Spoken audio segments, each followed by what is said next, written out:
छत्तीसगढ़ विविधताओं से भरा हुआ राज्य है। इन्हीं विविधताओं के साथ छत्तीसगढ़ में 15,000 से अधिक सहकारी समितियां कार्य कर रही हैं, जिनसे दूरस्थ अंचलों से लेकर शहरी क्षेत्र के लोग लगातार लाभान्वित हो रहे हैं।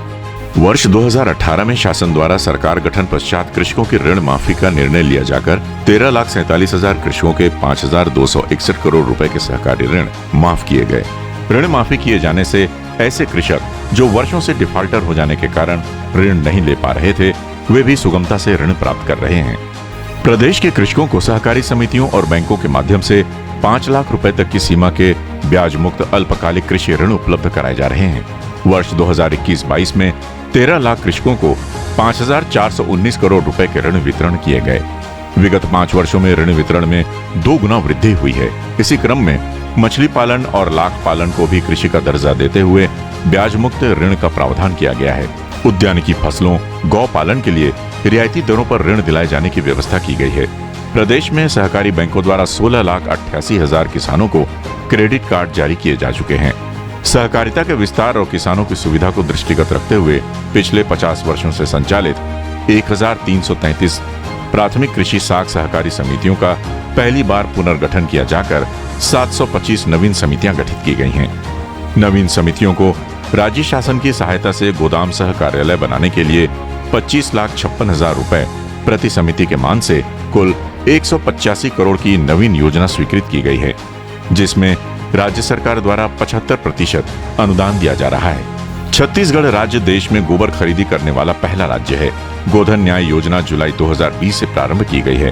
राज्य में 8,408 गौठानों का निर्माण कर पशुपालकों से 2 रुपए प्रति किलो के मान से 158 करोड़ रुपए मूल्य के 79 लाख क्विंटल गोबर खरीदी की गई है, जिससे 2,52,000 गोबर विक्रेता लाभान्वित हुए।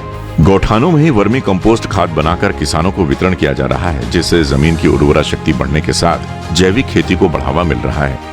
इस योजना में अभी तक 147 करोड़ रुपए लागत से 14,75,000 क्विंटल वर्मी कंपोस्ट खाद का उत्पादन किया गया है। सहकारी समितियों के माध्यम से खाद का विक्रय किया जा रहा है। जिला सहकारी केंद्रीय बैंकों के माध्यम से स्व सहायता समूह और गौठानों को और गोबर विक्रेताओं को सीधे उनके बैंक खातों में ऑनलाइन भुगतान सुनिश्चित हो रहा है।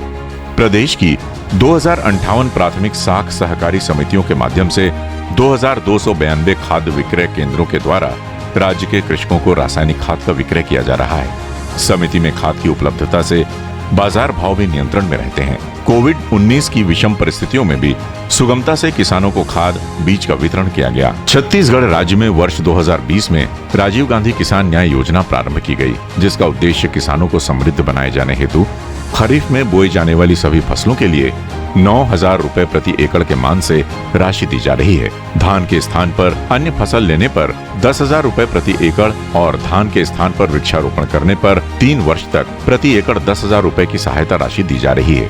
इस योजना के अंतर्गत 24 लाख किसानों को 14,597 करोड़ का भुगतान सहकारी बैंकों के माध्यम से किया गया है।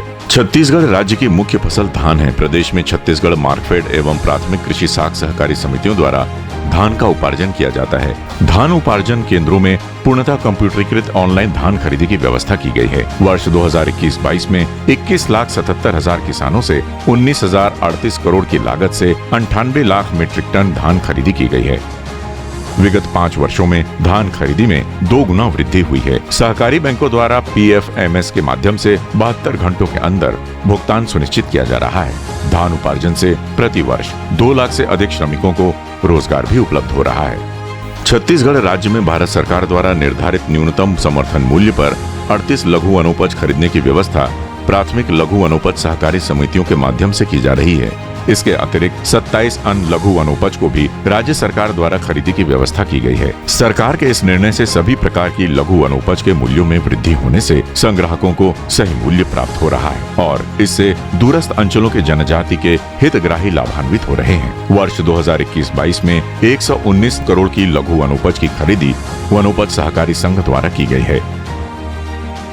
भोरमदेव सहकारी शक्कर उत्पादक कारखाना मर्यादित कवर्धा परिसर में सहकारिता के क्षेत्र में देश के अपने तरह के पहले PPP मोड पर इथेनॉल प्लांट की स्थापना का निर्णय शासन द्वारा लिया गया है।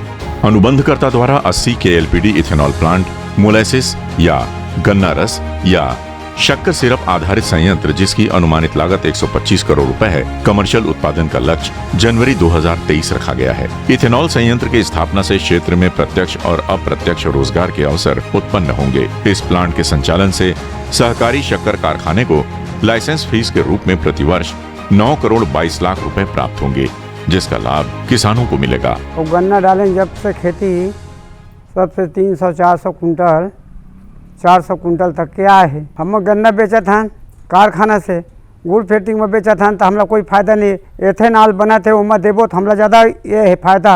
और एक कारखाना चलने वाला 2 चला 3 चलना चाहिए और हम पूर्ति कर सका था।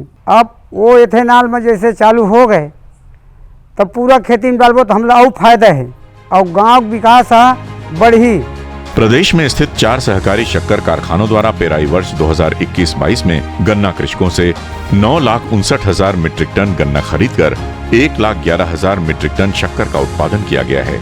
सरदार वल्लभ भाई पटेल सहकारी शक्कर कारखाना मर्यादित पंडरिया का रिकवरी प्रतिशत वर्ष 2021-22 में 13% से अधिक रहा है, जो कि देश के उच्चतम रिकवरी वाले शक्कर कारखानों में से एक है। हमें इस वर्ष 104 रुपये 40 पैसे का भुगतान रिकवरी के रूप में प्राप्त होगा हमारे कारखाने से। सहकारिता का सरलीकरण किया गया है, जिससे प्रत्येक क्षेत्र के लोगों को जोड़कर भविष्य में सहकारिता को अन्य व्यावसायिक क्षेत्रों से संबद्ध किए जाने का प्रयास किया जा रहा है, जिससे सहकारिता से आमजन भी समृद्धि के पथ पर अग्रसर हो सकेंगे। जय सहकार, जय छत्तीसगढ़।